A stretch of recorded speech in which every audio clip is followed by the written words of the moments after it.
Howdy, folks. Steve Sweeney here from Headwaters for Hero with another one of our podcast sessions.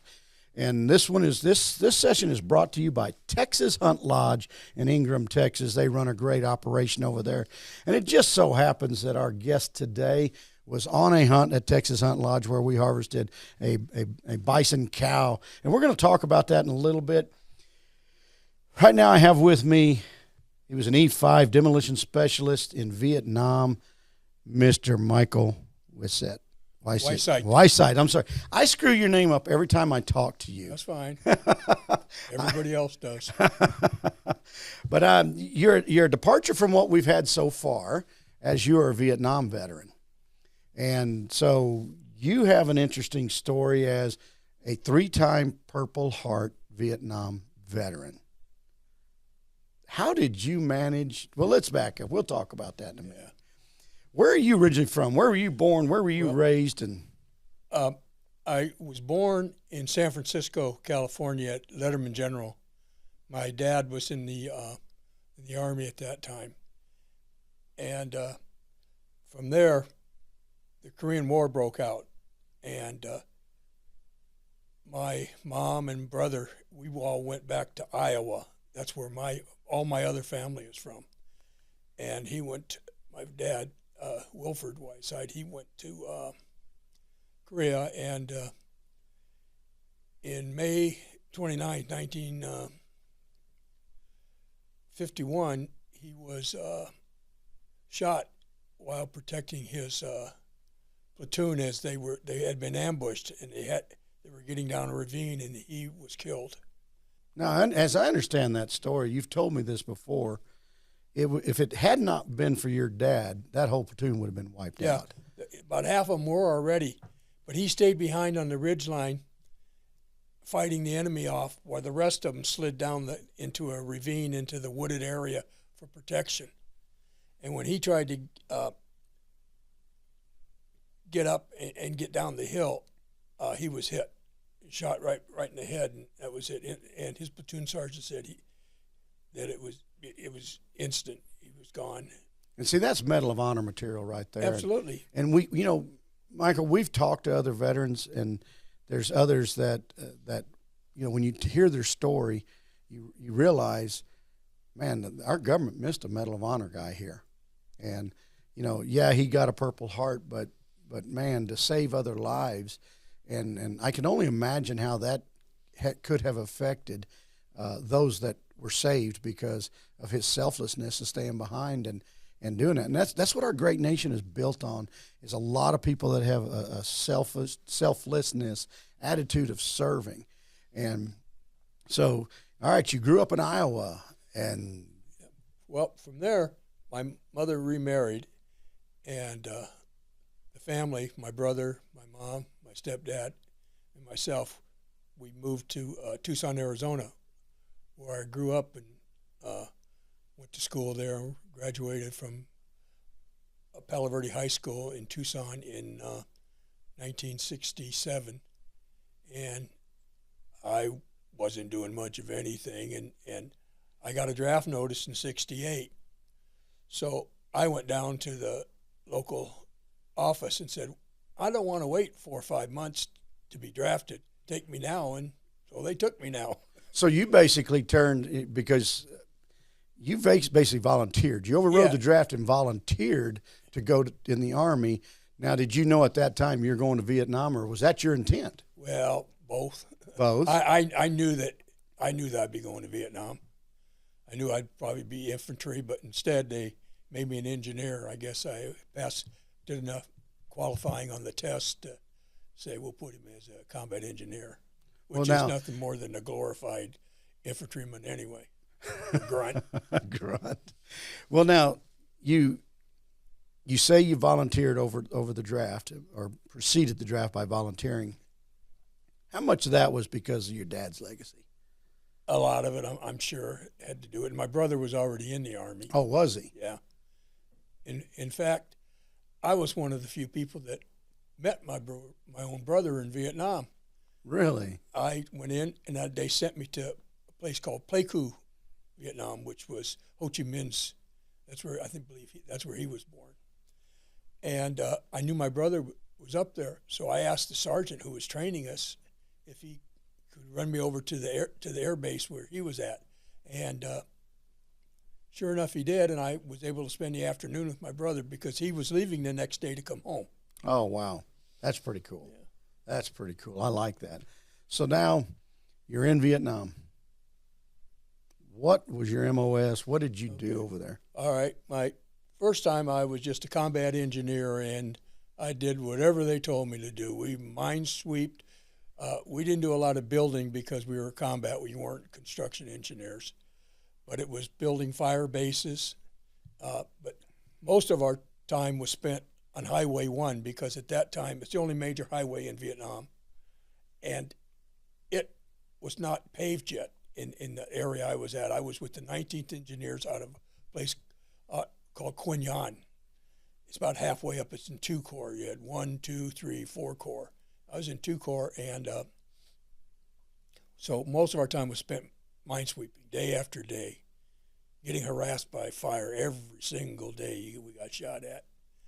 And so that pretty much my day. We'd go out there and we'd spend 3/4 of the day minesweeping, back in at night, pulled guard duty, whatever you did. Next morning, same thing. But we did have one unique thing that a lot of other areas didn't have. We had what they called gun trucks. And we had what they call a quad 50 in our gun truck. What's a quad 50? It's a big thing. Guy sits down in it. If you've ever saw the movie Waterworld with Kevin Costner, I don't know if you ever saw that. Yeah. That gun, he was down there and he brrr, yeah. That's a quad 50. Oh, cool. We had that mounted in a 2.5-ton truck. And when that thing fired, you better get out of the way because the ground shook. And that's the vehicle that they always wanted to blow up first. Well, now you talked about minesweeping, and we hear a lot, and the general public knows just because of the publicity and the age of people. But they talk about what happened in Iraq and Afghanistan, more so in Afghanistan, I think, all these IEDs. So what were these improvised, or were these real mines that came from, say, the Soviet Union? Some of them were real mines, but they didn't have a lot of IEDs back then. They had no way without a wire to transmit them. I get it. But I'll give you an example. One time we were on a minesweep, and there was some first cav there, and we were helping them get out of an area, and we took a break, and the road had eroded away a little. So one of the other guys that was with us in our squad, he's picking at this plastic. And I thought to myself, damn Vietnamese don't have garbage bags. Sure enough, we looked at it. It was a 105 round right there in the road. So I just blew it in place. And when I did, it blew the trigger mechanism out. And I picked it up. And what it was a piece of round bamboo and a piece of flat bamboo. And they took, you get 10 rounds of M16 round, and you've already seen them in the movies where they slide it down in their gun. Well, they took 2 of them, and put it in that bamboo with wire to a battery and a blasting cap. And when the truck ran over that one, it would crush it, and boom, that was their. That's how they detonated their mine. That one, at least. Wow. So so when you threw things away, they picked it up and used it against you. Something so simple as a little metal thing for putting bullets in. Wow, that's interesting. So, how many years were you in Vietnam? Well, I was there about 6 months, the first tour, and I was shot. And when I got shot, it damaged my tendons in my hand. I couldn't open my hand, so I had to go back to the States and spend about 5 months or so having about 4 operations on my hand to get. So you got shot in your hand, my arm. Yeah.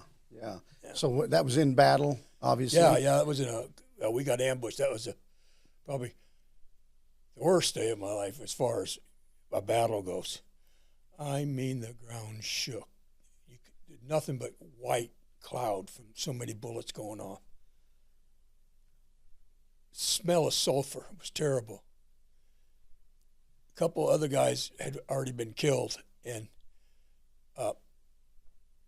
then I got shot, and they couldn't get me out of there. They couldn't get a helicopter in, so they had to drive me up the road. And when I got out of the battle, they were able to get me on a chopper and get me into one of they call a MASH unit up the road. Right. On a helicopter. But that was unbelievable. You cannot believe what goes on in a battle when you've got 35 guys out there. That's about what we had we had a big unit that day with automatic weapons. You got a quad 50 going off, plus 3 or 4 other machine guns, plus they're shooting at you. In my case, they were shooting at us from here. Well, I ran out there and was firing away, but the little sneakers, they were on the other side, and that's how they got me. They were shooting at us from the other side too, so I saw the bullets coming. I could see them hitting. I jumped to get out of the way, and it got me in the arm. So I just laid down and played dead. Lay down and play dead. Until so how you know we've talked to people, and we're going to talk more about what you've been through. But in the heat of battle, what goes through your mind? Well, most of the time you can't think because that's going on. You have to shoot. You have to fire. You have to look where they're at. You can't see nothing. You can't see them. They're all hiding in the kind of like, this wasn't real jungle there, but that's what you just. I don't know. You don't have time to think. Just load and shoot, load and shoot, load and shoot. Wow. And hope you don't get shot. Wow.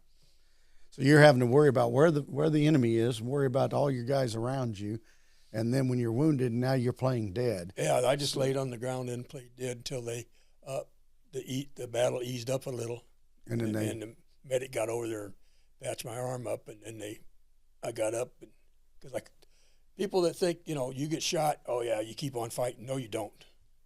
That arm went dead immediately. It felt like it weighed 100 pounds. It was just gone, useless. So it's not like you see in the movies. Trust me. Yeah. Well, that's been one comment and one question I've had for everybody. We see a lot in the movies about how it is, and people are shot up and they're fighting back, and I'm sure that there is those cases that does happen. But on the average, it's you're telling us something that is totally different than the movies. Fortunately, there weren't enough.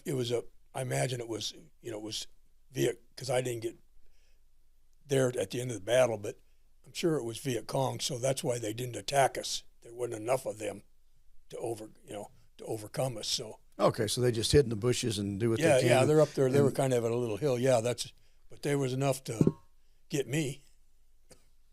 That's all I cared about. So they send you back stateside. They patch you up, and you get used to your arm. And one would think that the Army would say, "Thank you very much, sir," but you went back. Yeah. Was that your choice or their choice? That was kind of a iffy thing there. They sent me to Fort Carson, Colorado for then, and after a month it was winter, and I've got wire all in my arm now where they sewed the tendons all together. Right. And the arm won't work in the real cold weather. So they said, okay, we're going to send you to a warmer climate. So I said, they're going to send me to Fort Hood here. And I said, I don't want to go to Fort Hood. He said, well, where do you want to go? And I said, well, send me back to Vietnam. I had some unfinished business. I don't know what it is, but I had it. Unfinished business in Vietnam. I owed him one. You owed him one. Okay, that makes sense. Well, so you end up back in Vietnam, and still the same MOS, or no? And that by then I became a 12B30, which is a 12B20 is a combat engineer. 12B30 is a demolition specialist. Demolition specialist. Yeah, okay. So I became. They had a slot, and I wanted that extra pay.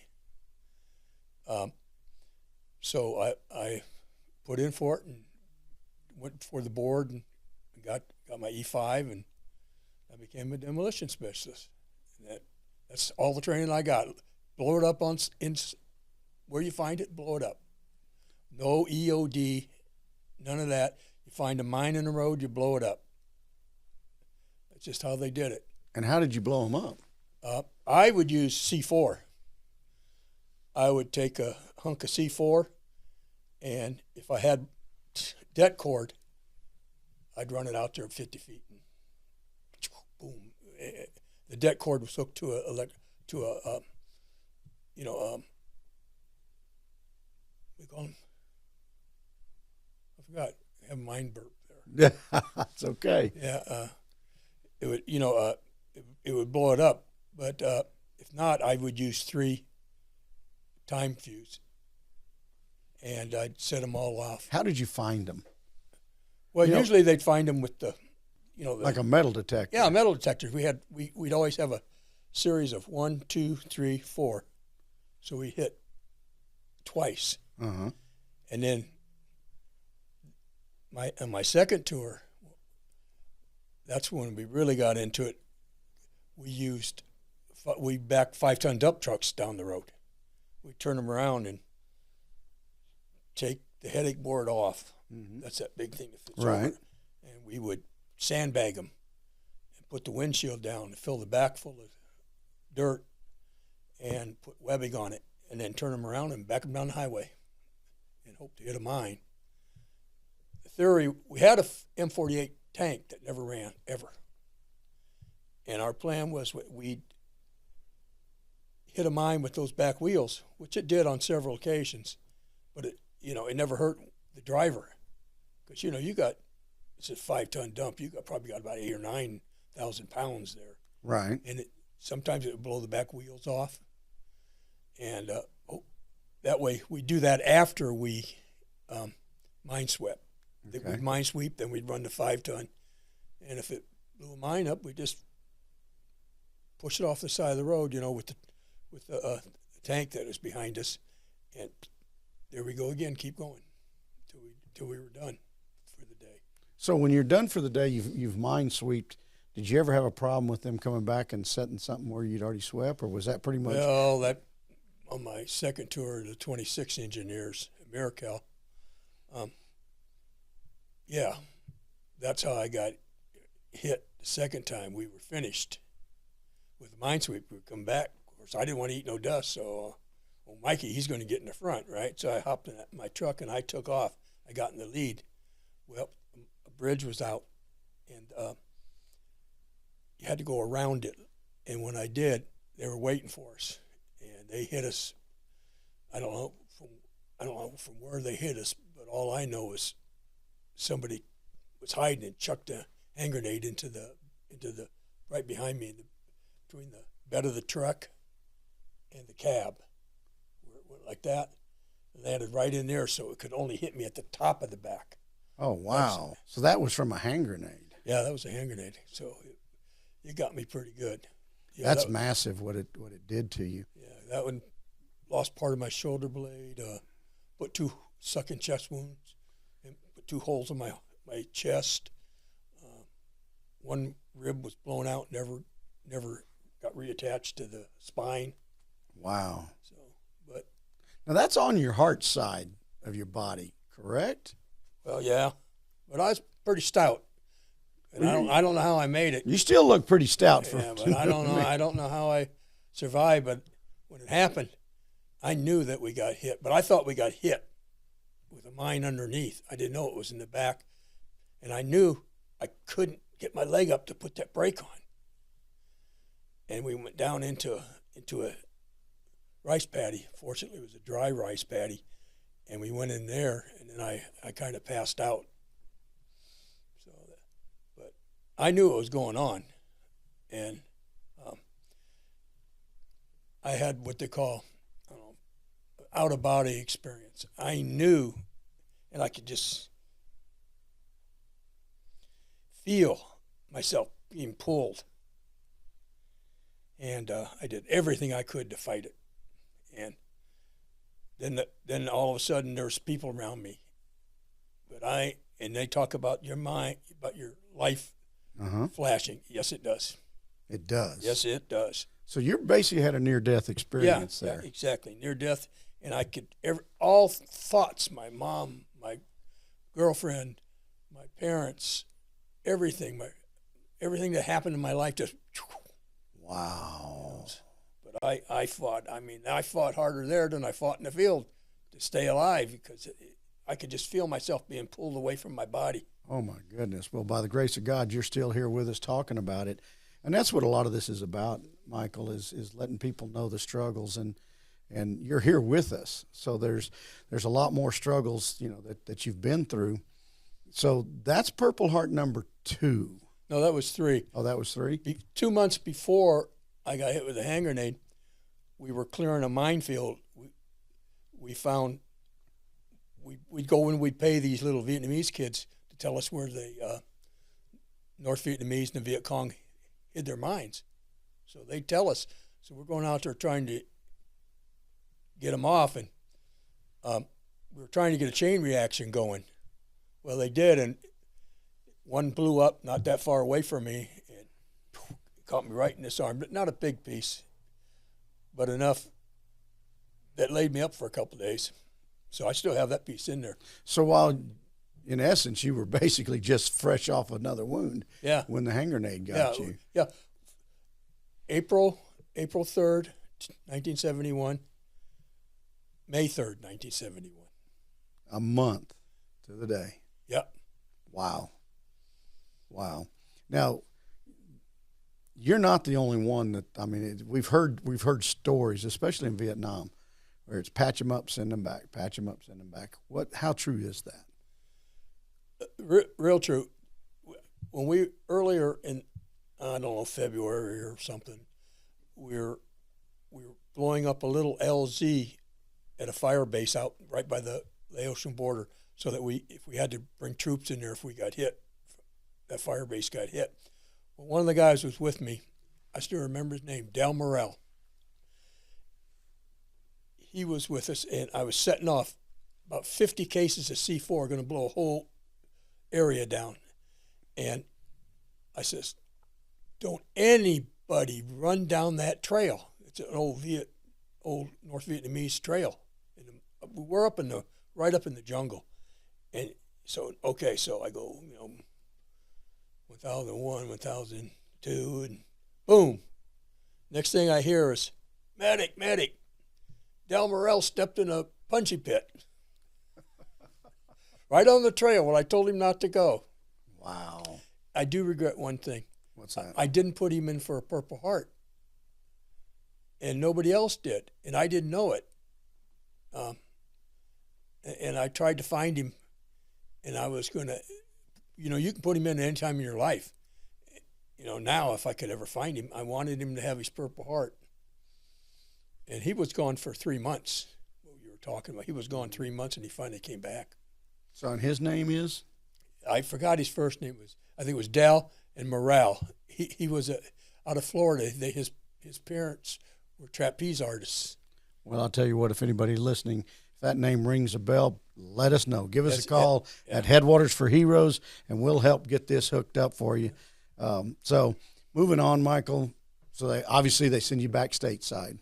Yeah. What was that recovery like? That was extensive injuries there. Well, they first they were going to send me to Japan. Well, because I had tracheotomy, lung tubes.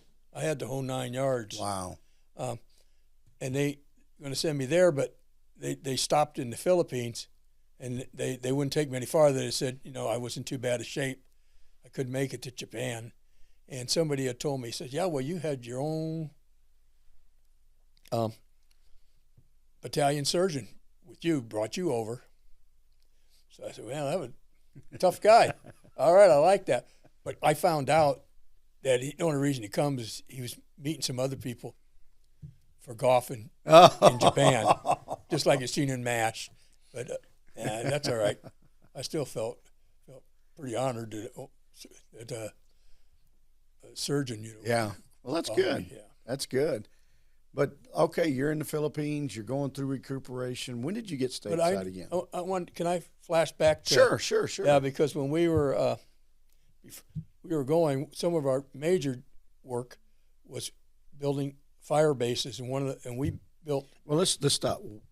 What is a fire base? A fire base is you go out so far into the jungle or wherever you're going to be, usually on a hill, and they used to bring F4s in or F105s, and they'd They'd blow the top of that hill off or blow it up. And then we would go in and we would clear that up and get it set up for infantry and artillery to come in.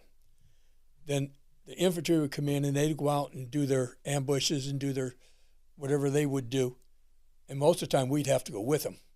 But they'd go do that, but they could only go so far as they could be protected by that artillery.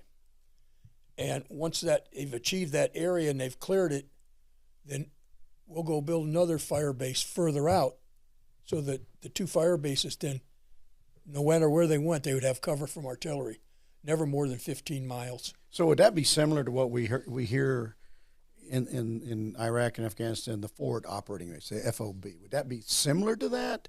Well, or is not it... us. No, we just go in there. My brother was a forward observer. Okay. In the Army, but no, they blew it up. We went and built it. Okay. And so it's basically a place for them to sleep and camp yeah, out. Yeah, and also to be protected. But Right. it's just it could be 10 acres. Right.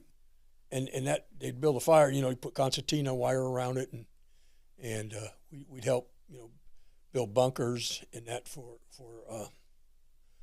the infantry and the artillery people that were there. But bunkers, that just protected you from the rain.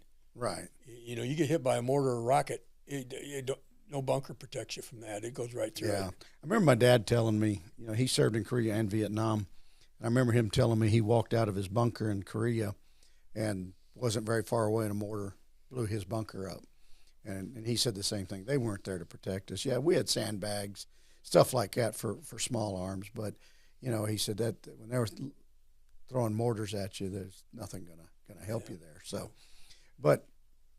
okay, well, that's pretty cool. I mean, who determined where this fire base was going to be? Somebody with more stripes than me. I don't know. That was done back in headquarters, in Chulai and maybe Da Nang and that, depending on what type of operations they wanted. We mainly worked close to the Laotian border. And might add that I was lucky in some ways. The one base I was talking about was called not Hawk Hill, but Fire Base Marianne.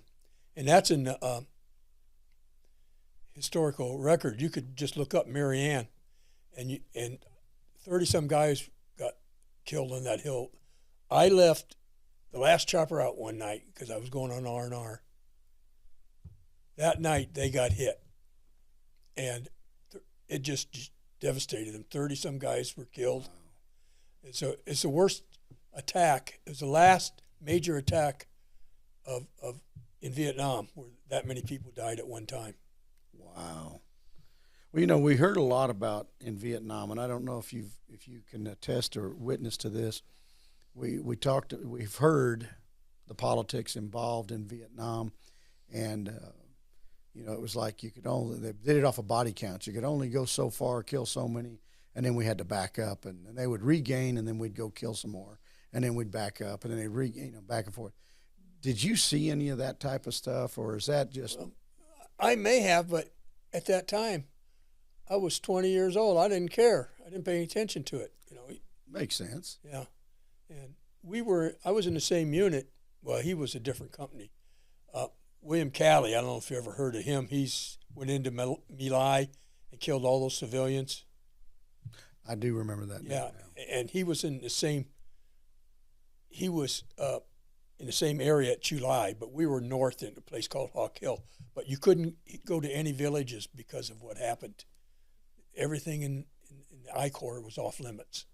Wow.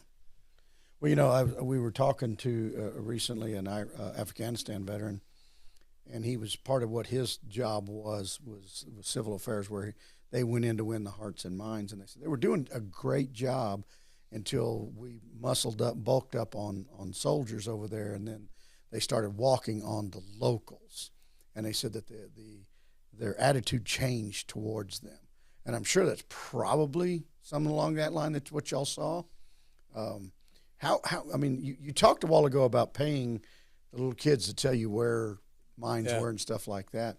Did you have a lot of cooperation I wasn't dealing with that sort of thing. You know, that was more the sergeant and the lieutenant and all that. But we could get cooperation with the kids. The older ones, no. They just, I imagine it had to do, if they told you anything, the Viet Cong would come in there and kill them. Yeah. So. Yeah, it's got to be a tough on them, that to a degree they want you to be there to protect them, I'm assuming, but then it's the fear of, if I let it be known that I'm cooperating for them to protect me, then that's going to cost me my life too. So it's a double-edged sword for them, I'm sure. I could tell you a little story. It's kind of funny. We were out with some S5, and that's what we were doing, trying to locate mines and that. It was just about 6 or 8 of us there, but we had a little deuce-and-a-half truck, and so we didn't have anything else to do. We're GIs. So threw a couple of hand grenades in the water. Bloop, bloop. Well, here come up some fish. Well, the old Papasons and that, they went out and got them fish. So we threw a whole bunch of grenades in. More fish came up. So I got the bright idea. I had some Bangalore torpedoes. I don't know if you know what those are. They're about this big around, about 4 foot long, 5 foot long. And they used them to blow up wire on the beaches in Normandy. That's what they were designed for. Oh. If you ever watched Sergeant Ryan, they were blowing them up with them. So you could hook them together. So I hooked about half a dozen of them together, shoved them as far across that river as I could, and blew them up. 100 fish come up. I think they would have elected me mayor of that town that day. Because how long it would take them to net and fish and that. Yeah. They you really fed the people. Yeah, so they liked me that day. That day they liked you. The next day they probably would have cut my throat if they could. Well, and Dad told me, in Vietnam he was further south, and he was logistics. But I remember him telling me this story that there was a Vietnamese barber there on base, and he was shaving generals, and then found him dead one day because he was part of the Viet Cong that was coming into the base and doing sabotage, and he had a flat razor, shaving the generals in the barbershop. Dad said after that it was nothing but GIs, and then the generals had to shave themselves. Yeah. So I needed to say one thing. Go back to my first tour. Sure. Or no, excuse me, my second tour. When I got hit, when they blew threw that hand grenade into my truck, we were coming back, and I was driving. Well, my partner, who shotgunned me, he wasn't sitting in the seat, but he had his feet on the seat, and he was up on the back of the truck. The back, he's up on there, and he took the blunt, and he was killed that day. His name was Michael Bowden from Greenville, South Carolina. And I still remember him. And I've got the little thing where you go to the monument. Right. I got that when they sent me up on one of those honor flights. First Purple Heart honor flight they had in Texas. Well, we certainly appreciate his service to our great nation. And 2 weeks left in the Army. 2 weeks left. My God, I tell you what, that's tough. But you talked about the honor flight, and you went up there and you did that on the deal to get his name. I mean, what can you tell us a little bit? Obviously, you had an attachment to this guy. Yeah. And we've been together for months. What goes through your mind when you're at that wall and you're looking at that name, and you're here, and he's not? Yeah. Well, my old saying was, which isn't true, but I would say, better him than me. But that's not true. Every time I look there and I see that, and I said, what could he have done? He just cut short. He was maybe a year older than me. Just to die like that. I know he didn't feel anything, because I didn't feel anything. It just, you think, why? Why didn't I live and why did he die? You know, I just. Well, and we hear that from a lot of the veterans that we talk to. It's you know, why did I get to live? And when we don't know with God's choices, we don't know. And you know, it's when I learned about my dad's service, I know I'm blessed. You know, I told you about he walked out of his bunker and a mortar blew it up. You know, so I'm very blessed. And we hear, but from these guys that are still that they question is like, why am I here? You know, some of them came out without any physical wounds from battle. Now, mental is a whole different story, but they struggle with that. Is why was my buddy? What was different between me and him? And you know, it's like, you know, in our organization at Headwaters for Heroes, we just try to help everybody understand that God has a purpose, but you know, you have to live to honor.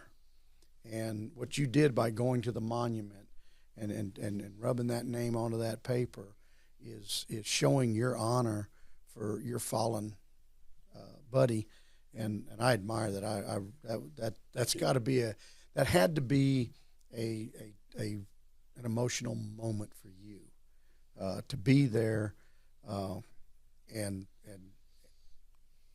I could only imagine seeing that name and the flashback that may have happened. Man, that gives me goosebumps thinking about it. My father's is on the World War II one too. The plaque, they have the Korean War one. Uh-huh. They had my stepdaughter took a picture of it there because when I was there, they didn't have that monument finished where they have all the names. But his name's on there too. So you need to go back. It's a different one. It's not the Vietnam monument. Right. You know, Korea though was, as my dad said, it was kind of the forgotten war. Absolutely. You know, people don't really pay attention to Korea.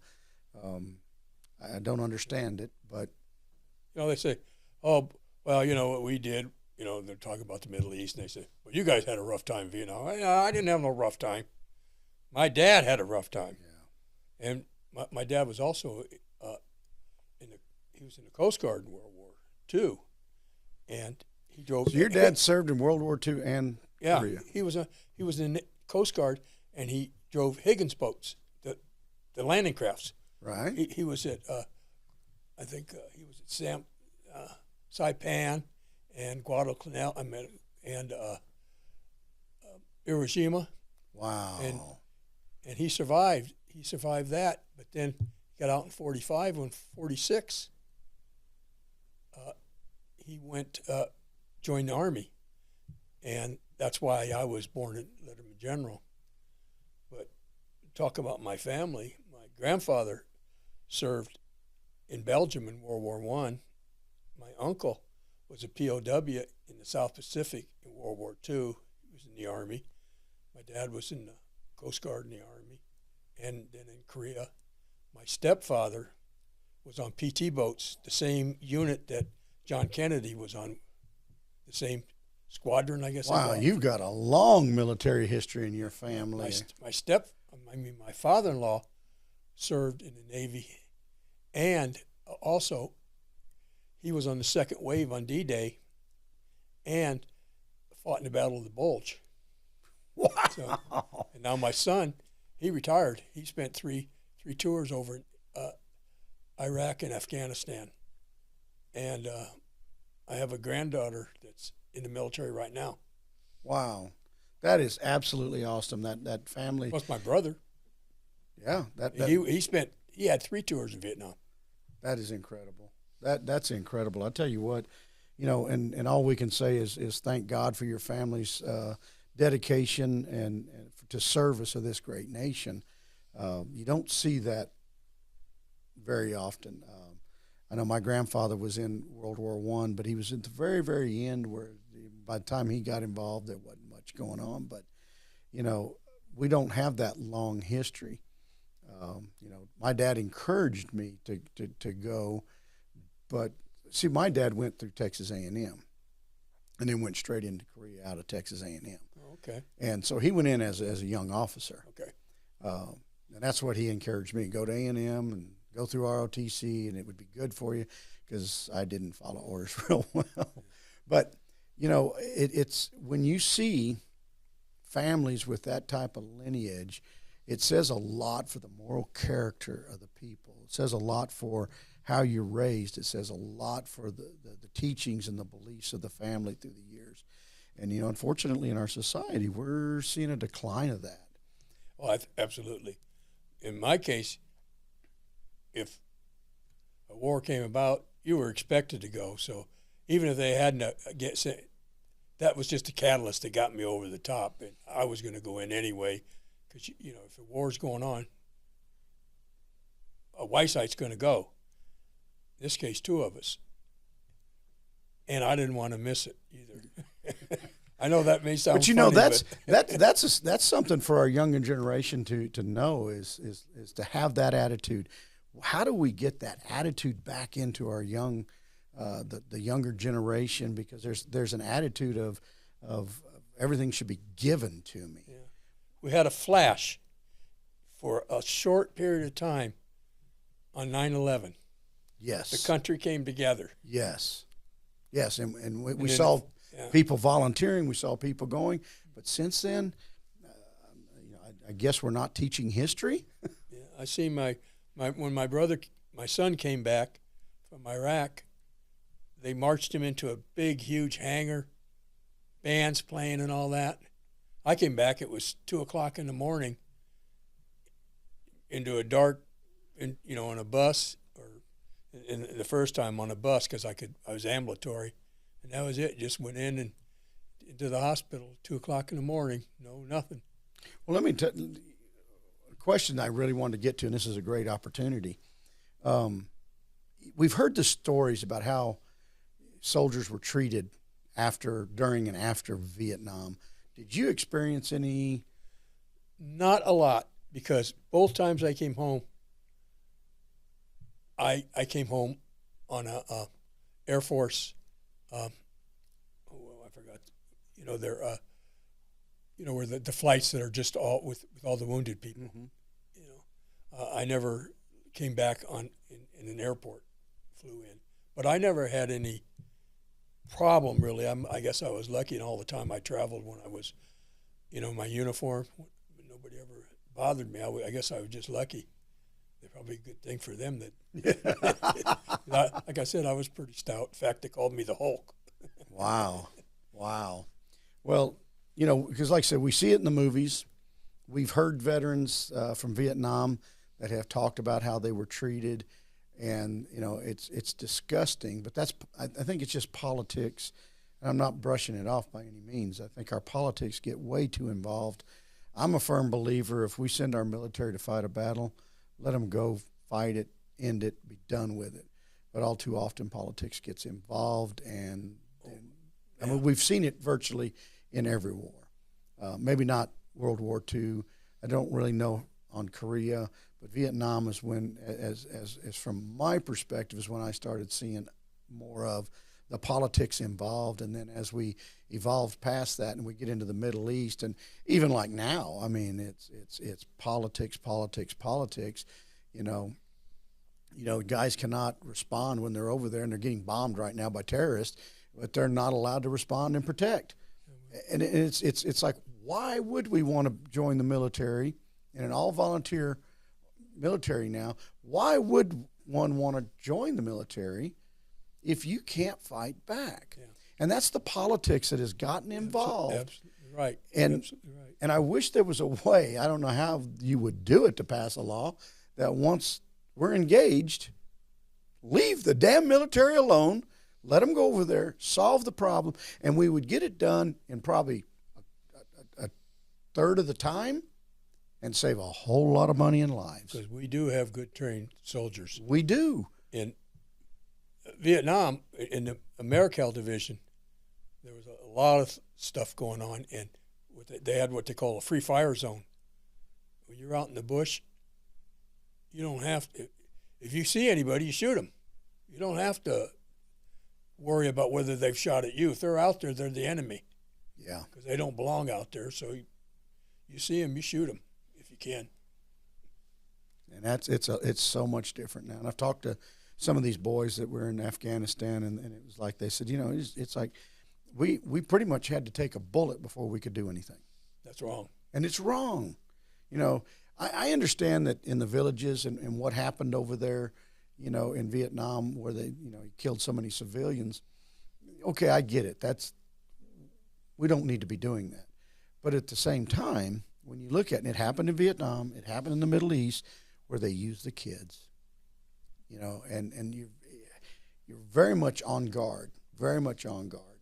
And, when you're trying to be out there, as one of my guests said, winning the hearts and minds, it's very hard to distinguish the good from the bad. And especially when they use kids, it's very disturbing, because that kids are generally good at heart. They have to be trained to be bad. They have to have that influence to become bad. Yeah, but right. At heart, our kids are good. You don't see any kid, the normal kid, running around in diapers that's looking to pick up a knife and stab people. No, it's stuff they learn. And so it's very difficult. I can understand that in fighting. But there comes a point where, all right, you know who the enemy is, and you should have the right to take care of it. And with that being said, I think we would end these wars a lot faster, lose a lot less lives. Because how many people did we lose in Vietnam? 50,000 or something? 58,000. 58,000. Plus change. And, that should have never happened. No. That should have never happened. We were on a we were on a mission one time, and we were sent over into Laos, and there was an old French runway, and it was called Cam Duck. It's in the history books. We went in there, and we had to get those North Vietnamese out of those. They were in bunkers, but we got them out. And when we were finished, within 3 hours, choppers came in and sent us back. What was the point of taking that? I don't know how many of our people got wounded or shot or died. I don't know. But as soon as we did, they sent us back to the fire base. See, that makes no sense to me. No, it doesn't. It doesn't make any sense at all. And you look at over history, the campaigns that were done by even the Romans and stuff like that. When they moved into an area, they kept it till somebody pushed them out. But that's what I was talking about earlier about, I heard these stories of we'd go in, move forward, and then, okay, let's move back out of here. What was so important about that piece of ground that you had to send people in there to lose life and limb and then just walk away from it? Yeah, that Mel Gibson, we were young. We were soldiers, yeah. Yeah, that they did the same thing. Yeah. But, the military, though, like going on, was only part of my life. Yeah, and we're going to get to the rest of your life. I know we get bogged down in the military. Yeah. So you're back stateside, you're recuperating. Yeah. How long was your recuperation from that hangar? This one was just under 6 months. So that finished out. That's all? Yeah. Well, it took – I still got problems. I don't know how long ago I had to have some tumors removed from my spine, and from the scar tissue and that. Yeah. Yeah. So and I still have problems 40 years later. I probably had total 40 operations. Wow. I had to have 5 skin grafts. Wow. And I still got the scars on my back and my leg and that from where they had to take the skin off, and that's why they kept me in the Philippines. I've seen that picture. It's a huge wound. I mean, I can't imagine in that day compared to what we see today down at BAMC, what they're able to do, and Walter Reed. That how did they deal with that type of wound?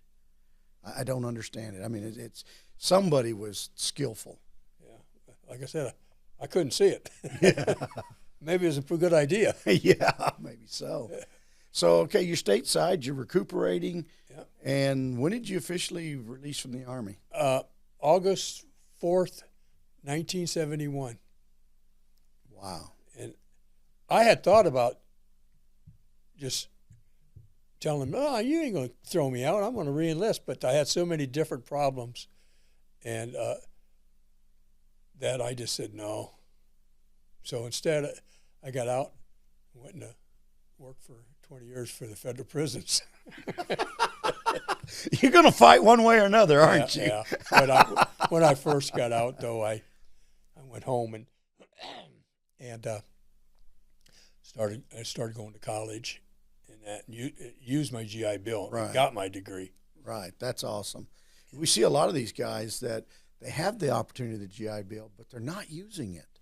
I mean, it's something that you earned. Yeah. You know, when you signed on that dotted line, you earned that, and that's good. So what did you study in college? Well, the counselor wanted me to take special ed and teach, but I don't want to teach, you know.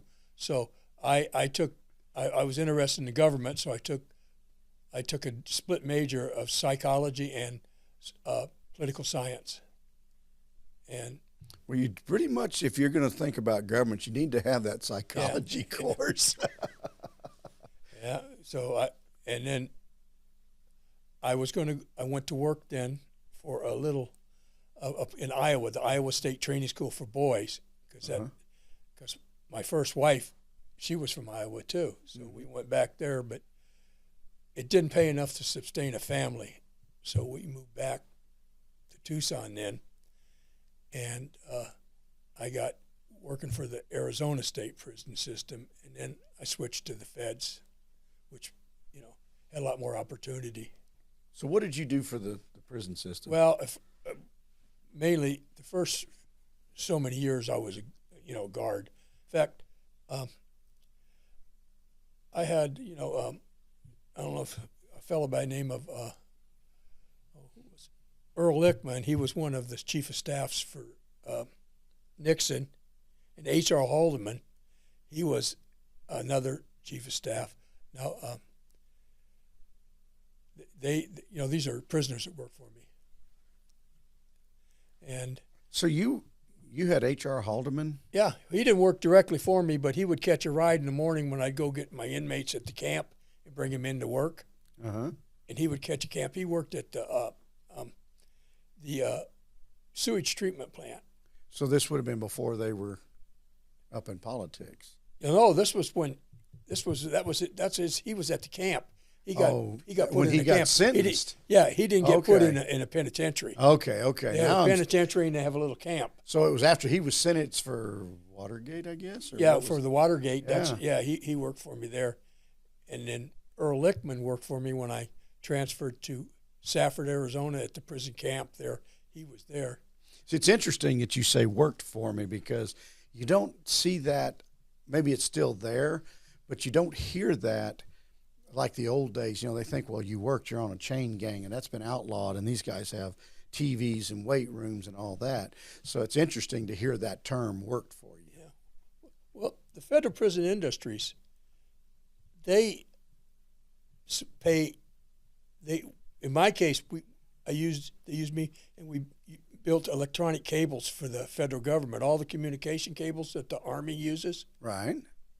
All of them are built by the federal prison industries, and that generates enough money that it pays for all the education department that the federal prison system has. All these people that are going to school and getting degrees in the prison system to better themselves. This taxpayer's not paying for that. They think they are, but they're not. Federal prison industries flips the bill for that. And it's through the work that they did in Unicor, that was the federal prison industries that we did with them. Interesting. Yeah. Interesting. I know, I remember a young man that worked for me years ago, had a real bad drinking problem, went up after 3 DWIs, and I remember him making me a wallet while he was at Huntsville. And I see these different gifts that are made by the prison systems and never really think much about, as far as them being a business type of situation. No, we build all the U.S. mail bags. Uh-huh. And all the pajamas that are used in VA hospitals are produced by Federal Prison Industries. That's interesting. And then we sell it to the government just like any private company. We have to compete with them. Right. But we can beat them always because our labor is so much cheaper. You can imagine My that. top guy, my top lead men, I had 3 lead men, and those 3 lead men could get paid somewhere between $150 and $200 a month. Then it slid down to that's level 1, level 2, level 3, level 4. So okay, they get paid by the month. So where does that money go? Is that well, money they get to put? A lot of them, they send whatever they can home. Oh, that's awesome. Yeah, that's and plus they have to have you can either use that type of toothpaste that they got, toothbrush, that kind of stuff, or you can go to the commissary and get better stuff if you got the money. Most of them, they don't have any family being able to send them any money, so they've earned it, and they can buy ice cream and all that stuff. That's pretty cool. So when you left, what year did you leave the prison system? Oh, I was somewhere around 91 or 2. I left them, and then I went, and I just got tired of it. So then I went and worked for 6 years for the postal system as a letter carrier. And with these 2, as in the prison system, so you got 2 for 1 because it's hazardous duty. So all I needed was 3 more actually, and to get a retirement. Oh, okay. Otherwise, you got to be 30 years, but I only had to do 20. Well, that's pretty cool. Like I said, I got married probably too soon after Vietnam, and I wasn't a good husband. I think I might have had some problems because of Vietnam, but nobody, not one person ever talked to me about Vietnam, period. And that's an interesting point. We see a lot of our Vietnam veterans that said the same thing. Nobody talks about it. Now, what we do at Headwaters for Heroes is try to put guys together so they can talk about it. Because quite honestly, I can't imagine, I can't understand. I can be compassionate to you that you've been through a lot, but I can't totally understand it. Now, the guys that served with you totally do understand it, and that's how we see veterans today getting through it, is being with each other, being able to talk through it and share what they're going through. So, and we do see a high divorce rate amongst these younger veterans. And a lot of it has to do with, let's say, PTSD. Every war has a different name for it. I know. I went on that fast train to nowhere. Yeah. And I feel sorry for my first wife, but she found somebody else. And my second wife, we've been married going on 41 years. Congratulations. So I learned something from the Right. first marriage. Yeah. I learned how to be a husband. Yeah. And well, we see a lot of veterans that come out and it's they get married just that quick. And then a lot of times it doesn't last. My second wife, Nancy, she was my savior. That's why I'm here today. Who knows where I would have gone? But she had 5 children when I married her. Mm-hmm. They all call me Dad. And I had 3 of my own. We had 9 total between us, and one of them died. I had a boy-girl twin, and he died a few years ago. I'm sorry to hear that. Yeah, but anyway, my wife was my savior that helped straighten me out.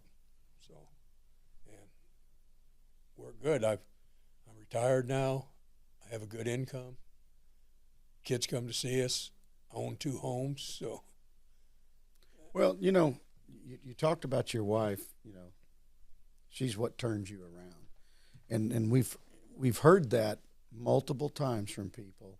It's unfortunate, perhaps, for the first wife, and I'm a firm believer that God has a purpose for everything that happens. And, obviously your second go around has been extremely successful. But what is it? And I hear this from guys like yourself, that it was my wife that turned me around. You knew what you were doing wasn't right, and your lifestyle, but you needed just something extra push. And like my wife, you could get on this phone here right now and call her and say, what was my purpose for being saved? My purpose. And she says, to take care of me.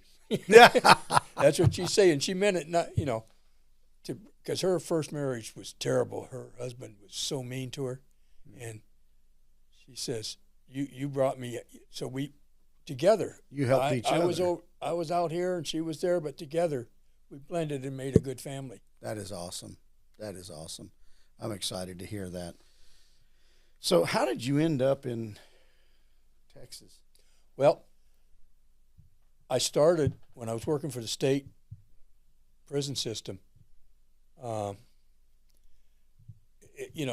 It wasn't paying what I wanted, and one of the guards there, he told me, he says, "Why don't you try the feds?" Because I had a degree, so I knew I could get in the door. Right. And I also had 10-point veterans preference, so I checked it out, and they hired me, and I went to Lompoc, California, to start.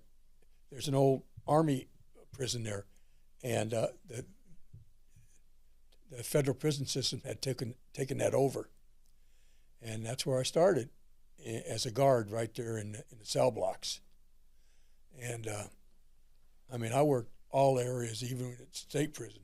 I worked death row. I worked with some bad men. I learned one thing. You got to realize that prison is run by the inmates. You better know that. They run it, and you just make sure they follow the rules. They run it, yeah, and you just make sure they follow the rules. Yeah. That's an interesting comment right there. Yeah, so they can say what they want, but still, like me, when I'm in there with 125 bikers in one of the unit that ran for bikers, half of them are murderers. If you don't cooperate with them, how long do you think it's going to last? The first day I went into that unit as the officer, they threw a footlocker on top of my little house there where my office is. I thought I was back in Vietnam. Yeah. But they threw that on me just to let me know what's going on. Well, you see that in the movies where it's this gang, that gang, and there's like a power of politics, but you never really, is that true? Yeah, oh yeah. But you're telling me it's that's more true. It's more so in the state prisons. Really? Yeah, these gangs and all that, they got worse as time went by. And a lot of that, I got out of that before it got really heavy. I went into the industries. But the gang problem, in feds, they can spread them out. They've got 45 different prisons all over the U.S. Yeah. So they can move the bad guys away, get them out. But we had one time, you got some stupid officers in the federal prison system, just like you did in the service. This inmate came up to me and told me, he says, "Hey, you need to go check on this inmate here." I was hall monitoring, and he came out and told me. Well, the officer was down watching the Super Bowl on the TV, and these people from another unit, with the door was open, they went in there, and they stabbed this guy 57 times and killed him. He had rigor mortis. And see, I just can't understand that, how you could do that. When I did it, I didn't let nobody in my cell block that didn't belong there, or that I didn't know. Nobody, no other inmate from another unit got in mine. Wow.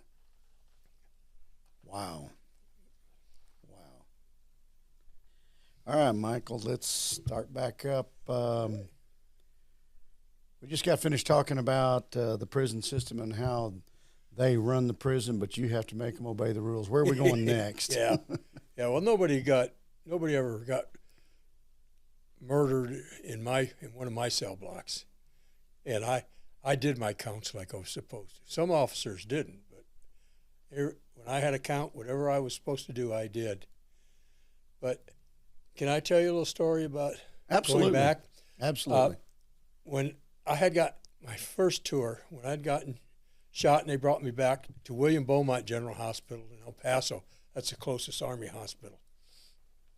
And they were doing some surgery, several surgeries. And one surgery, I had just got done and I had my arm in a sling in the bed and it was like this. And when I was laying there. And anyway, I heard noise in the middle of the night. And next morning I look up and I look over there. I gave it a double lick. I says, Rick? He goes, Mike? Rick Hafferty. I knew him before I went into the service. In fact, I was at his wedding. In fact, I was there the night when he got drafted and they sent him off. I was there that night, and he moved into a house 2 houses away from my parents. But anyway, here's this guy, lives 2 houses away from me, and here he is in the next bed. You know, what's the chances of that? Yeah. You know, Rick, and this guy, he's kind of a heavy-set fella, but he earned a Silver Star by single-handedly taking out a North Vietnamese machine gun nest by himself after he got shot to his arm.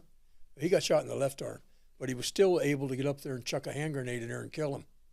So, but he doesn't look like it. He just now he's way overweight, but he's he's one of my heroes. That's awesome. Yeah, and that's interesting. I mean, it's we all have heroes in life. And it's strange where they come from sometimes. And I mean, mine's my dad, obviously, but there's other people in our lives that are turning points for us and that we'll never forget.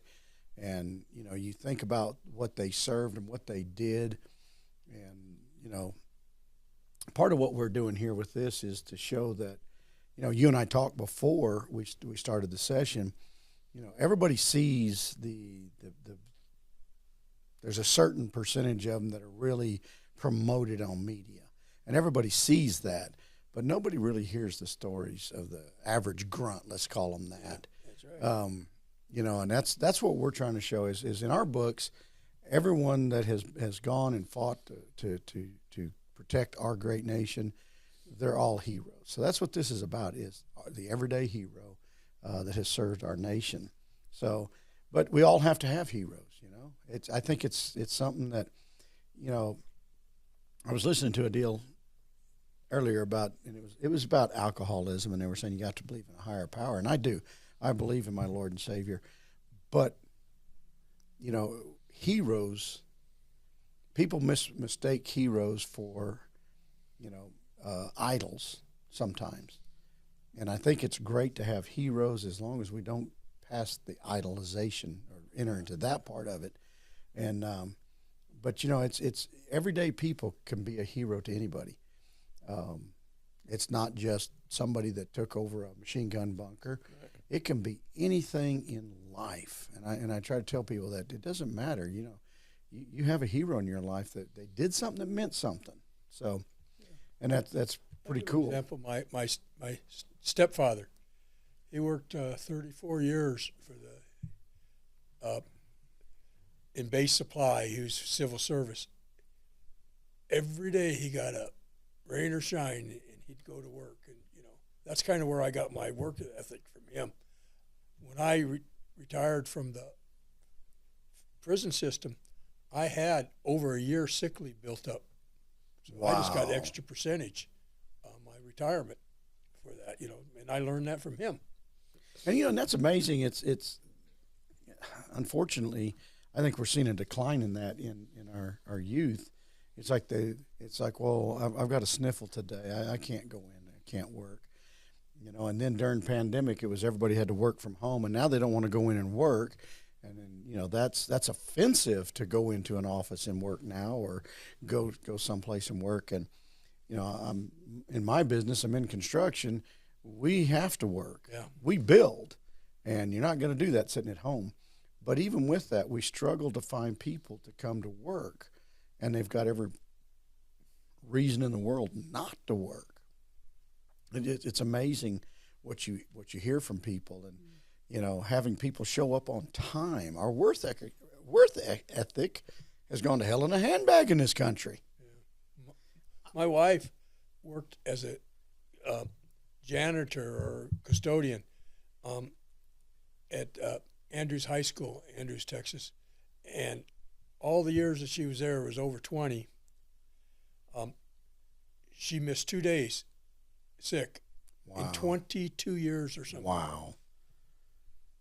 And I know this is an exaggeration, but in this day and time, if they'll miss a day a week. I mean, it's my wife's father. He was the one I told you. He was in World War II in the second wave. But I have to admit that was probably the nicest man I had ever met. Her dad. I really miss him a lot. He passed away young with cancer, but never had I know he never had a mean thought in his brain. He was just such a great guy. Well, you know, that brings up a point here, okay? You know, my dad he was a Baptist deacon. He was well respected in the community, you know, and he fought in Korea and Vietnam, and you know, and you hear about those from World War II. That for the most part, that it was a generation where these guys came back and were just normal people, and we see though, and I've met them from a Vietnam veteran standpoint, those that are just angry as hell still. What is the difference? I don't sense that in you. I don't sense any anger in you. Yeah. What's the difference, do you think? A lot of them, you know, I don't know what they're getting mad about. So what? You know, you go and do your job, you take your uniform off, and that's it. You don't have to be mad if you don't get any recognition. Who cares? As long as you did your job, just like the World War II. I had my father and my stepfather, my father-in-law all taught me, hey, you go do your job and let it go at that. You know, what happens, happens. You know, a lot of that's what a lot of it is. They get mad, well, you know, and then a lot of them, they're way above everybody else in their own mind. Well, I can understand that. You know, because I met a Vietnam veteran when I was really starting to promote Headwaters for Heroes, and he was bitter, you know, and he goes, "Why should I support y'all? Nobody took care of me when I came back." You know, it was jealousy at that point. But at the same time, you hear a lot of these young guys say, "It was the Vietnam guys paved the way for the benefits we have." Yeah, I've heard that, and I say thank you when they say that. Yeah, I mean, I don't know, but like I said, I don't sense the bitterness in you. You've got 3 Purple Hearts, severely wounded, but I don't sense the bitterness in you. And I've seen it in some of the older ones. And I'm not trying to be critical of them by any means. I'm just trying to understand what is the difference. Because I saw my dad, he never had bitterness. One of the reasons I don't belong to the Vietnam Veterans of America, because listen to some of these guys. But that's why I like the Military Order of the Purple Heart. Yeah. Those are my brothers. We all got something in common. Yes, sir. We all ate the same dirt. It may have been different times, 50 years apart, but we all have something in common. Right, because, you know, I came to y'all's chapter, I guess you'd call it, sometime back and talked. And it was Rod Ford who invited me. But I was so impressed that day seeing Rod, who I don't remember if he was Iraq or Afghanistan where he got his Purple Heart, but the way he interacted with you older guys, and I call you older guys for the Vietnam era, and there was quite a few of you older guys there. The way he interacted, there was so much respect on his part for you, but I also saw the respect of y'all towards him. And I found that to be so impressive. And I tell people the story of the first veteran that we brought into our home, which was the catalyst to start Headwaters for Heroes. Watching my dad, who at the time was 80 years old, and this 21-year-old veteran, and they could talk just instantly.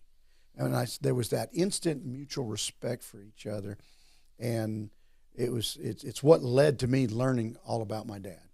And all the years being in business with him, growing up with him, he never talked about his service. And I don't think it was a case of he didn't want to, or I don't think he needed to. They understand each other. Yeah. They've been there. So it's amazing to watch that. And, you know, you talk about the military, Purple Heart. That's what Headwaters for Heroes is based in. It was Chapter 814 in Kerrville gave us our start. And we just outgrew them. That meeting that you had, that Rodney had you come to, that's how I met you. That's how I met. And I took advantage, and I got a hold of you, and I applied. Yeah. And we went on a hunt. Yes, we did. And we had a good time. Yes, we did. And you're still eating meat from that buffalo. Yes, we are. And you talk about a thrill. And that was really cool that day because, God, there was a number of us there, and everybody was working hard to get you in position for that shot. And, you know, I remember we showed up over there, and we had a great evening with the people. Yeah. Went out, and it was kind of, it wasn't like it wasn't going to happen, but we knew, and that's what people have to understand when we go on these hunts. A lot of it is management, and we're helping thin herds. They have to do that in order to maintain the herd the best way possible. It's no different than raising cattle. And so the particular animal that they had spotted for you, she just wasn't cooperating. Well, maybe not so much her, but everything around her. And that's what's interesting about buffalo is once they got the sense something's going on, it's almost like they know, okay, Dorothy over there, she's the one that's going to get it. Let's see what we can do to protect her. And then once you got it down, we had to sit back and just wait, because if you get too close after one goes down, you're liable to get run over. They're very protective of their dead. Like water buffalo. Yeah. And so, you know, that was an interesting day. Tell us, you know, what was it like for you as a veteran? And granted, you weren't out with another veteran hunting like a lot of our program is, but being with all those people, and there was a you know, you had a Marine veteran there that was helping us. You had these older people that were sponsoring it, that donated to it, and then you had the ranch owners there. What was that like for you? It was almost unbelievable. Everybody that was there for one reason, that I could harvest a buffalo to help me. Everybody, they helped me set it up. I had a guide telling me, you know, showing me which buffalo, and I could hear you in the background saying, you know, and you know, somebody was saying, well, don't get all upset. I wasn't upset, you know. I was relaxed because, and I just didn't want to miss or something and look around. But it all worked out great, and I had a wonderful time. It was a thrill, you know. And like I said, I hadn't had a rifle in my hand in 50 years. And in fact, it was your rifle. Yes, sir. It was. You know, that little Mossberg rifle, and I just gave Mossberg some free advertisement there, but that little Mossberg 308, that gun has been so successful for Headwaters for Heroes. A lot of Gold Star kids have harvested animals. A lot of veterans have used that gun. So and it means a lot to me. It's very special for me when I can see that, okay, this is, and this being selfish, that was a part of me was there with you. It was my gun. It's an inanimate object, but the fact that you used my gun to be a part of that was exciting for me. And it means a lot to me to be able to do that. Well, you know, you could say, well, you got another wounded veteran. You helped him get one, but you also got a Gold Star son too. I'm a Gold Star son as well. You know, all this talking, and we know about your dad was killed in Korea, and then I never even brought that up. But yeah, you're right. That was a combo hunt. We had a Gold Star son and a 3-time Purple Heart veteran all in one. So that's you're right. And you know, when I posted that, I did make comment of that on the Facebook post.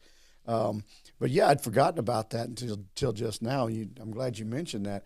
So but it was, But you saw there, the people, they actually bought that hunt in our auction, which our auction, ladies and gentlemen, is coming up on May 25th this year. They bought that hunt and then donated it back to us, and we were able to select you through a group of veterans to take the hunt. And the guy that owns the company was there with us. Yeah. And he was actually hunting one that day too. Yeah. He got with the white buffalo. Yeah, he shot the white buffalo. So here you had a guy that was basically taking you hunting, and so you're sharing that moment. And it's not often that we have that many people involved, that the guy that bought the hunt and donated it was there with you, and not to mention the owner of the ranch was there with us as well. Rusty Kimbrell, even though the hunt was through Texas Hunt Lodge, it was Rusty's ranch we were on. And, man, I'll tell you what, it's not often we get that. And so it's really cool to see that you're able to take part in that. And I hope that's a memory that's going to stay with you the rest of your life. I have it on tape, that one big old fella that helped out there. Yeah. He taped the shot.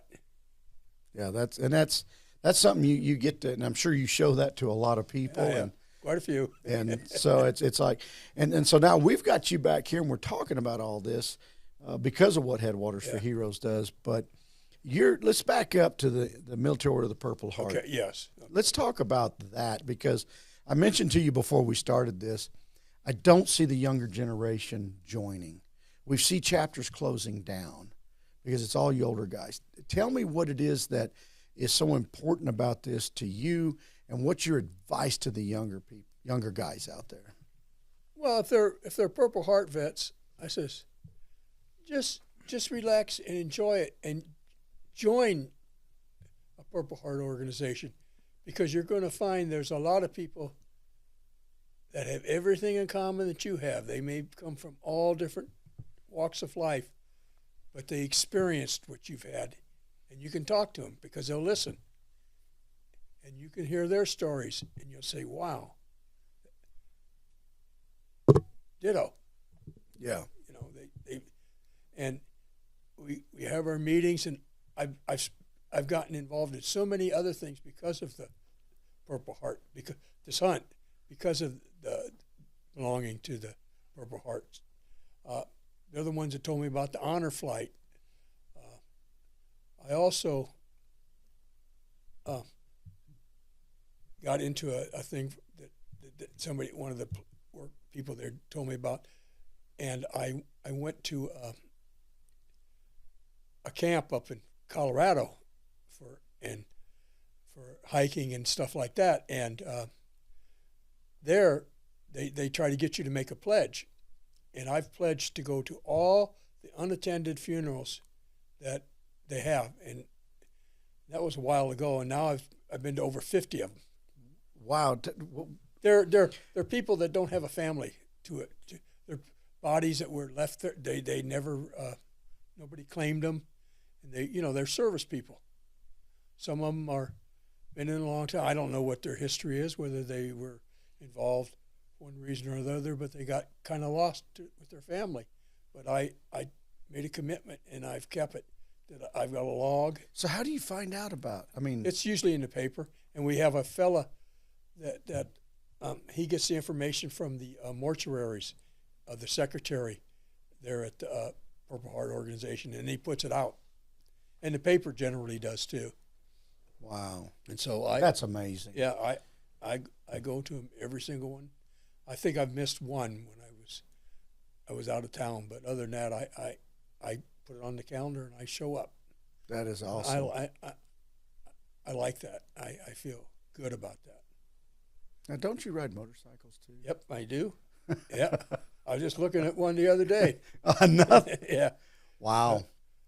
Yeah. I've been riding motorcycles. My first was a Java, a 1960 Java.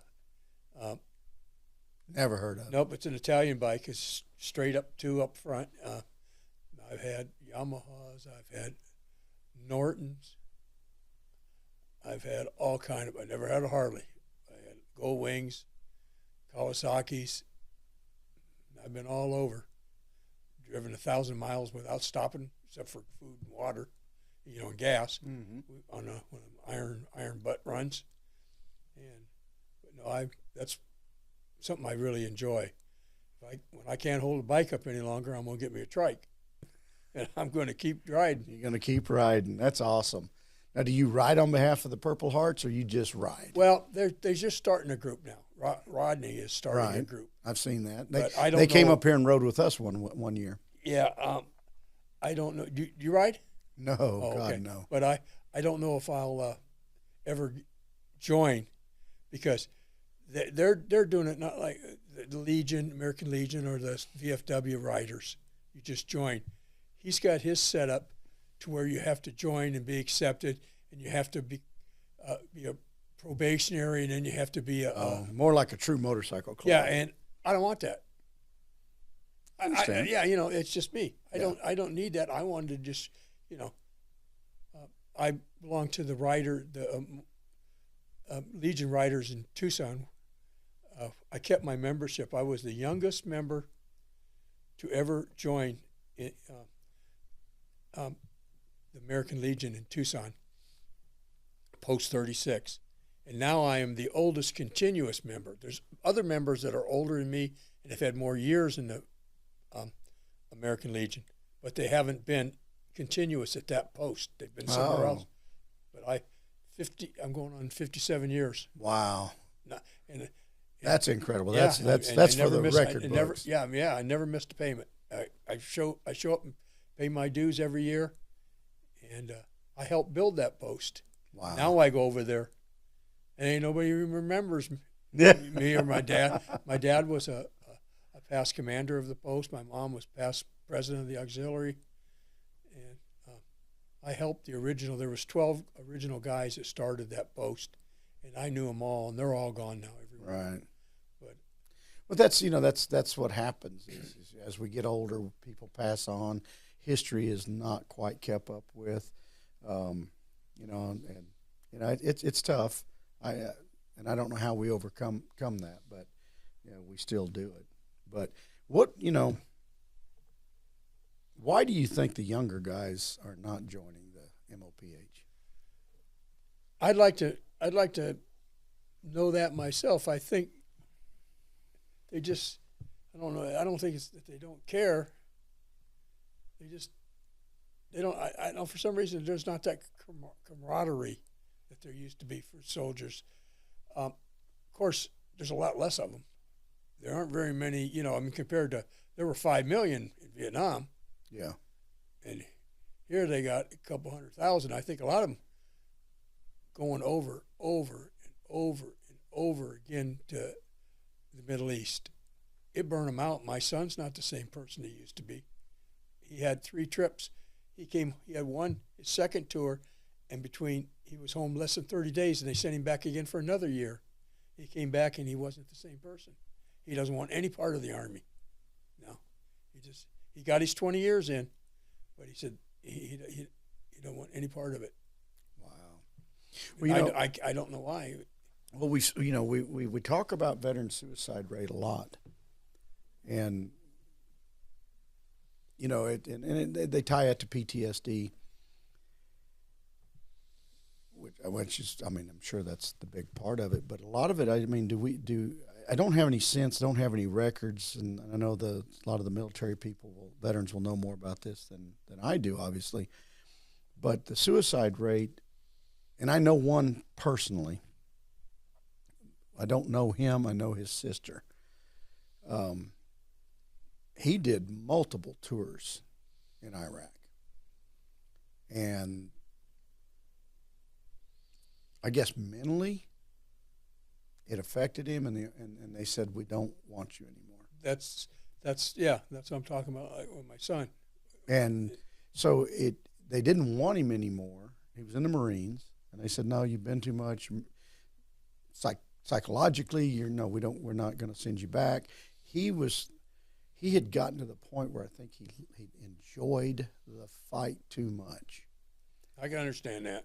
Enjoyed the killing too much. And it wasn't like he was going out and killing people on the street, but he enjoyed the fight. He enjoyed the battle. He wanted to be there in the battle. And so the Army. He tried the Army, and they weren't going to take him, and he ended up committing suicide because, at best I can understand it, it was he wanted to be in the fight. His purpose of life is gone. My mom told me, said one time she got mad at me because I was going back on my second tour, and she got mad, and she says, you're just like your dad. You like the action.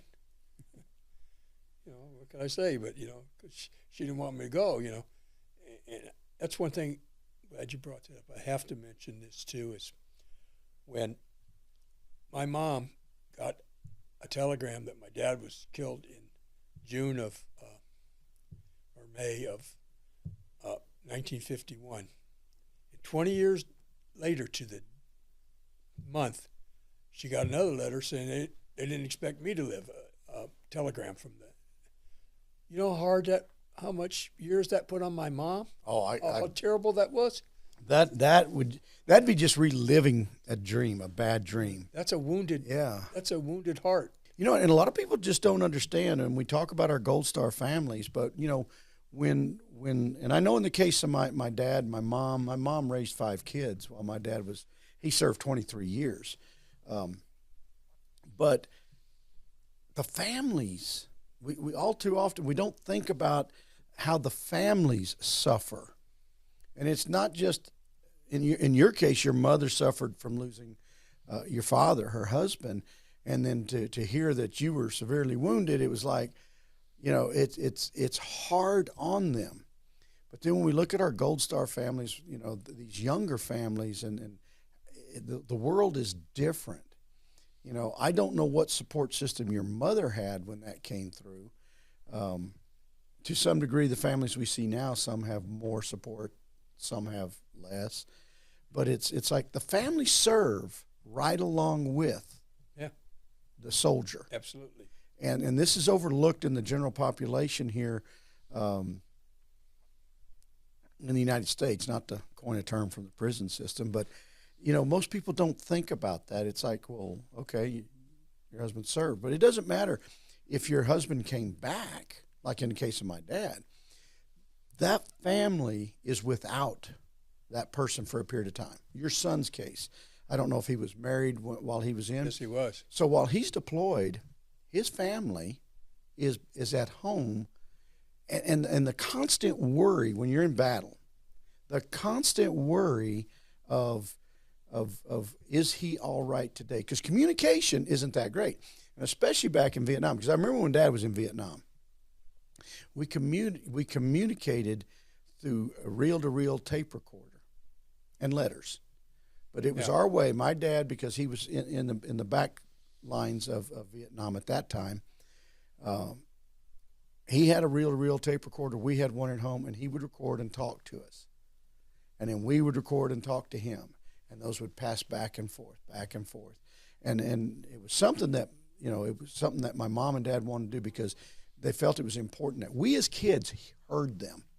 Now, as you fast forward into Iraq and Afghanistan, they had starting to have phones and stuff, and it was a little different there. There was a little more communication. But when that soldier is out in the field of battle, that family is in a constant worry. Yes. Every time that phone rings or that door, there's a knock at the door, is it that time? You see, and you mentioned that Mel Gibson movies, We Were Soldiers, and you see how those women, would go door to door. That touches me, but that's the way they live, and people don't understand that your family that you have behind, in your case, your mother, you don't think she didn't worry every damn day? Yeah. And to get that word after having gotten that word of your dad dying, it has to be heart-wrenching. But we don't look at what the families go through and how it affects them. So a lot of respect for your mom and what she had to deal with, and that's a small group of people in that category. I just wanted to make that point because I thought it needs to be made about how it affected my mom. Yeah. And me, I don't remember at all My mom told me that when they brought him home, that at the funeral I screamed to let him out of that box. But, you know, the good Lord has a way of mending hearts and Yes. by letting you forget so you don't remember. Yeah. I mean, it especially when you're young, and I talk to some of these Gold Star kids that we have now. Some of them were so young they don't remember, don't even remember their dad, and that may be a good thing. I was 3 myself. Yeah. So, and maybe if you would have known more, what it might have changed the direction you went in your life. God only knows that. Yeah.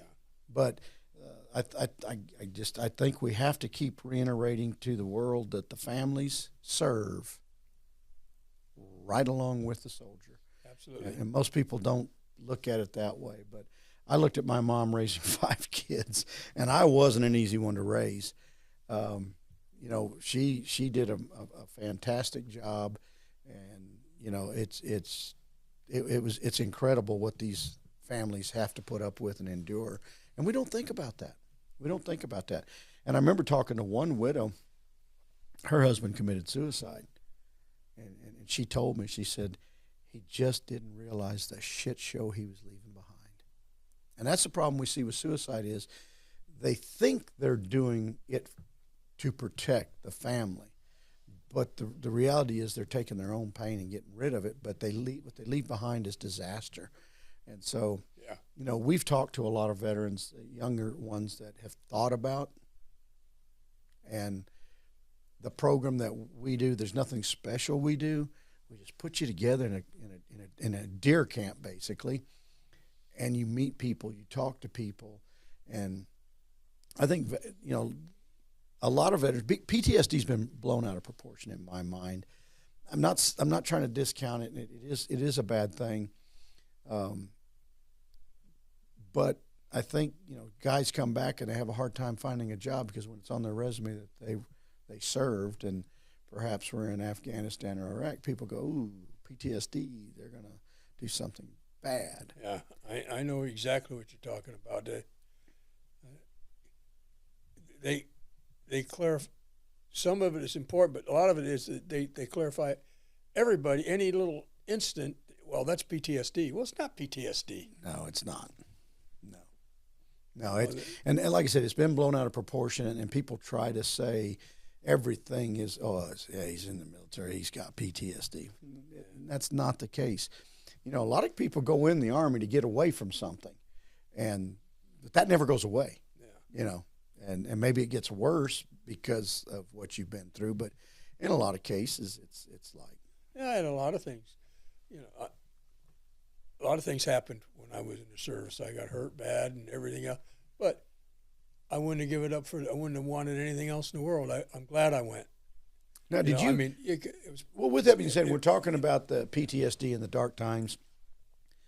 I mean, you talked about your first wife, and you weren't a good husband, and you know, do you think that was because of your time in Vietnam, or was that just something that? It might have been partly that, but that's not what caused it. I probably might have been a creep, even if I had gone in the service. I don't know. I had a lot of good times in the service too, though. I got to go to Australia. Really? Yeah, and see, I happened to see this little thing about this 4-H in this gal there. She's in 4-H in Australia. Mm-hmm. Yeah, well, Mikey, he wrote her a letter. Well, so did I don't know how many other guys. But she turned around and gave that to one of her friends who wrote me. And so I started writing back and forth. Come time for R&R, I went to Australia, and her and her mother picked me up over in Sydney, took me to a little town called Geelong, down on the coast. And I spent 6 days there with the family, had a great time. In fact, Dad wanted me to marry his daughter, and he owned a trucking company. He wanted me to join the trucking company. But when I went back to Vietnam, then we kind of lost communication after I got hurt. Well, I'm sure that you're not the only one that has experienced that, but those are cool stories that you take with you. So it wasn't all bad. Yeah. Well, we hear a lot of the guys talk nowadays about places they've been and the things they've done that were maybe not quite kosher for the military to do, parties and things like that. And, so I understand there's a good side to it. It's not all, battle, but we see some come back and they're struggling more. And I think, maybe we're seeing more of it. Maybe it's because the media has blown it out of proportion. Maybe it's almost, and I'll get in trouble for this, a fad. I got PTSD, Because like my dad told me, he said, yeah, it's always been around. It's battle fatigue and there's other names for it. And, but they didn't talk about it. Nobody talked about it. Now it's a big deal. Yeah, now but then you get on the whole topic of the VA and the way they're handling things. You obviously have a lot of contact, I'm assuming, with the VA. Yeah, I have to go there Monday. I mean, But that's just for some. I've got what they call them contractures. I don't know if you know what contractures are. I've got a couple more in my hand now. You can. I've had both hands operated on. Yeah. I got some more on them. They're going to have to. That plastic surgeon I go in there and he's going to have to remove them. Well, we hear a lot of complaints about the VA. Well, they don't have enough staff because now they with all these, they opened it up to so many more veterans. So that, but I've always had fairly good results with the VA normally under most circumstances. I had problems when they sent me out to the community. The coordination between community care. Oh. It's you got to go to your primary care. Then your primary care sends you to the specialist. The specialist can't see you, so they send you to community care, who sends you out. And just, in the meantime, 6 months have gone by. And if it's something serious, you're dead. Yeah. Well, and I've heard a lot from the younger guys, especially when they're dealing with medications, that they don't get to see the same doctor all the time. And so the doctor says, I don't know why they put you on that. Let's just change you to this. And it's got to be a yo-yo for these guys. It's up and down. And then we do see them get addicted to the opiates and for pain and stuff. And I get a little aggravated with the VA at times because when I got out, they gave me 30% disability for all these wounds. That's it. These other guys get out, and what got me to go back in and fight was a fella who working for the VA in Albuquerque. He was saying, I said, I get 50% for sleep apnea. And so I have 100%, and I can work. So I said to myself, something ain't right. Yeah. There's something absolutely wrong about that. And another fella, he had a scar on his neck and on his spine, and he got 10% for one and 20 for the other. I got this. I get no percent. How does that make sense? I mean, so it doesn't. And I've heard that over and over. Yeah. It doesn't make sense. And I've also heard that there's people out there that'll teach you the words to put in any. I've seen that in action. Yeah. I've seen a major on a couple blocks down where I live. We used to have him. He'd come over on Thanksgiving, him and his family. But then his colonel was teaching him how to use the right words so he could get out on the medical. So here he is, colonel, he's drawing his retirement from the Army for medical, drawing Social Security, drawing everything, and there's nothing wrong with that guy. Nothing. Yeah. He part of it is for PTSD. He was a supply clerk. Yeah. And we see that, unfortunately. Yeah, but I said enough on that. Yeah. Yeah, we'll get in trouble with the VA Yeah, over yeah. that. We'll start being censored. But they have their good points too. So. They do. Well, Michael, is there anything you want to say in closing that we haven't? No, I just like to mention a couple of things. The hunt was fantastic. I think any Purple Heart vet or any disabled vet should apply with you guys. See what's going on. It's something I'll remember my entire life, and I'll always think about it. What a great time I had. I think I've done pretty well. I think my life has turned out pretty good. I have a woman and a family that supports me completely. I'm at peace. I'm enjoying life. Ride my motorcycle. Do basically whatever I want. I worked hard working for the prisons, and now I'm got the rewards. You know, the aches and pains, but I have the rewards of my hard work. And you know, the razor's edge of life is tough.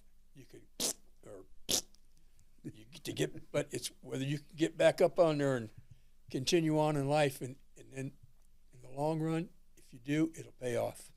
Yes, sir. Well, you're an inspiration. You're a hero to our great nation.